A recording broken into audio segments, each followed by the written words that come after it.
Chavez under the Bachelor of Science in Psychology, talking about the video psychological research. For the first insight about this video is every research uses scientific method, even in psychology.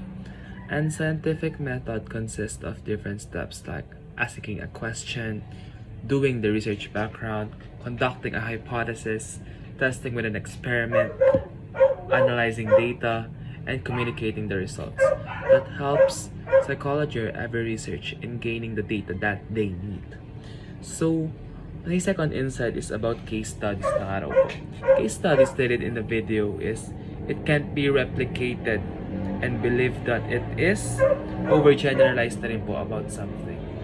For example na nga po is that when halimbawa ako kapag umiinom ako ng kape, nakakapagpabilis ito ng takbo ng utak ko. Nakakapagpabilis ito ng utak ko. Pero, we can overgeneralize na lahat ng tao bumibilis ang takbo kapag umiinom ng kape. And that is the problem about the case study nga po. People tend to generalize the result na nga rin po. And it doesn't mean po na if it has this effect on me, it has the same effect on everyone na nga rin po. So for my third insight na nga po is the naturalistic observation, where the observer tends to simply watch what the people is doing na nga rin po or behavior in a natural environment na nga rin po. So parang ini-spy mo lang yung tao ba to see the raw data or hindi mo minamanipulate kung ano ba talaga yung ginagawa or kailangan mo makuha ang data from that person na nga kasi is doing the natural thing that he or she is doing.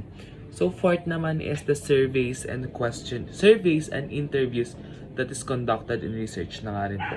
And with this na nga naman, alam po natin na this can collect data rin po by asking different people na nga rin po through the surveys and interviews na nga rin po. Ang problema lang po sa surveys kasi is hindi mo nakukuha agad-agad yung pinaka-raw or like pinaka-direct na gusto mong makuha kasi you have to standardize questions that can lead to different interpretations na nga rin po ng tao. And with that na nga rin po, nahihirapan din yung tao minsan sagutin din to and minsan hindi natin nakukuha yung gustong-gusto nating results. Unlike sa interview na we can dig deeper and ask people na nga rin po about the questions that needs to be answered and the things that needs to be observed din po.